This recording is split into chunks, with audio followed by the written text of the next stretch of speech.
Have you ever been ghosted? Have you ever been ghosted? Like, one day you're talking, making plans, everything seems amazing, and the next, poof, gone, vanished into thin air. Well, that happened to me. And let me tell you, it stung badly. But this isn't a sob story. Oh no, this is the story of how getting ghosted by a guy I thought was the one led to the biggest, most incredible glow up of my life. And trust me, the ending is a lot more satisfying than getting a text back. Let's rewind a bit. His name was Alex. We met through a mutual friend, and the connection was instant. We had those marathon phone calls that lasted until a.m., talked about everything and nothing. He was charming, funny, and made me feel like the only person in the world. We went on a few dates, and each one felt like a scene from a movie. I was already picturing our future, picking out china patterns. Okay, maybe not that far, but I was definitely invested. He talked about introducing me to his parents. We planned a weekend trip. He even started leaving a toothbrush at my place. All the signs pointed to something real, something serious. And then, one Tuesday, it all just stopped. My good morning text went unanswered. My follow-up in the afternoon, delivered,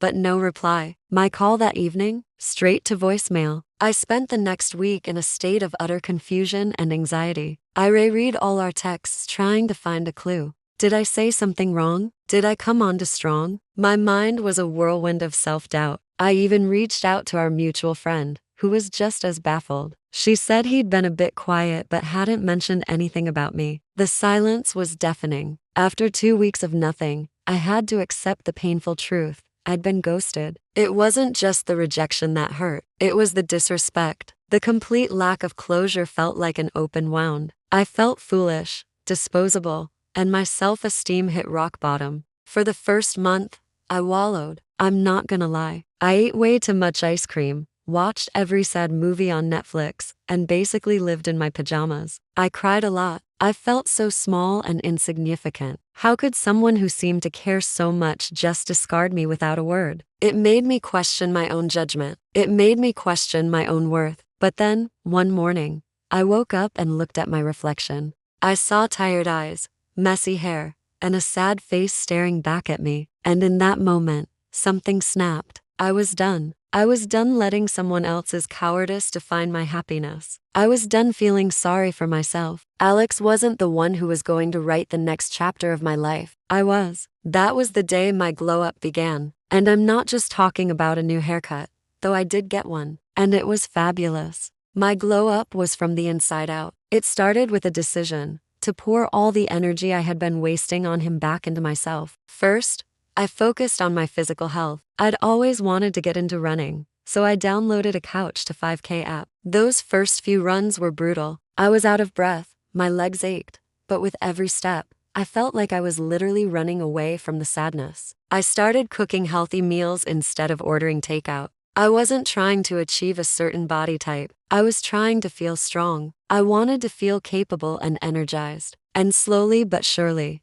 I did. My skin started clearing up, I was sleeping better, and I had this newfound energy I hadn't felt in years. Next, I tackled my mental and emotional well-being. I started journaling. I wrote down everything I was feeling: the anger, the hurt, the confusion. Getting it all out on paper was incredibly therapeutic. It helped me process the situation without judgment. I also made a conscious effort to reconnect with my friends, the real ones, the ones who checked in on me and were there to lift me up. We had game nights, went on hikes, and just laughed until our stomachs hurt. I realized how much I had neglected these amazing relationships while I was so focused on one guy. I also threw myself into my passions. I started taking a pottery class I'd been putting off for years. There was something so grounding about shaping a lump of clay into something beautiful. It was a metaphor for what I was doing with my own life. I rediscovered my love for reading and started a little book club with my friends. I started saying yes to new experiences, even if they scared me a little. I went to concerts alone, explored new neighborhoods in my city, and even took a solo weekend trip to the coast, the one Alex and I were supposed to take. And you know what? It was incredible. It was liberating.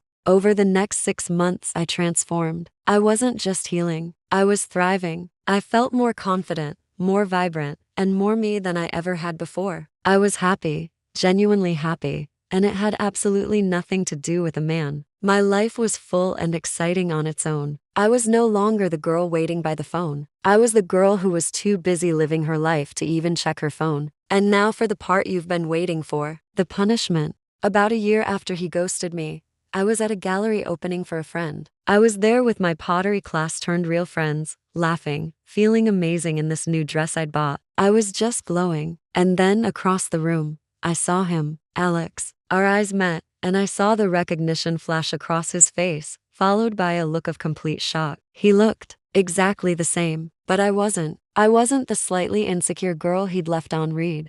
I was a confident woman, surrounded by people who loved me, radiating happiness. He started to walk towards me, a nervous smile on his face. My heart didn't even skip a beat. There was no anger, no sadness, just nothing. He was just a guy I used to know. He came over and said, "Wow, you look amazing." And I just smiled and said, "Thanks, I feel amazing." The conversation was awkward. He tried to explain, mumbling something about going through stuff and being a mess back then. He said he'd made a huge mistake. A year ago, those words would have been everything I wanted to hear. But now, they were just noise. He asked if we could maybe grab a coffee sometime, to catch up. And this is the best part. I looked at him, gave him a genuine, polite smile and said, "You know, I'm really happy with where my life is right now, and I'm going to keep moving forward. But I wish you the best." And then I turned around and walked back to my friends, who were all giving me these proud, knowing looks.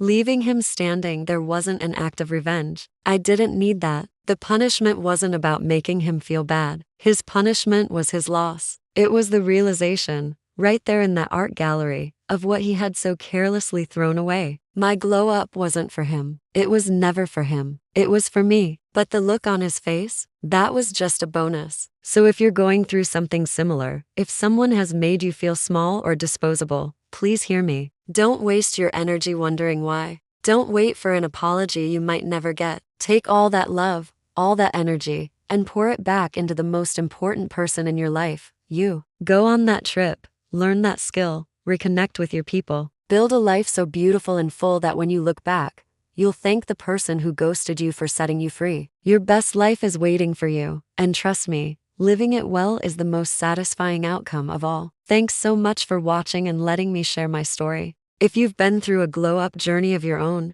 I would love to hear about it in the comments. Don't forget to like and subscribe for more stories about turning life's lemons into the best lemonade you've ever tasted. See you next time.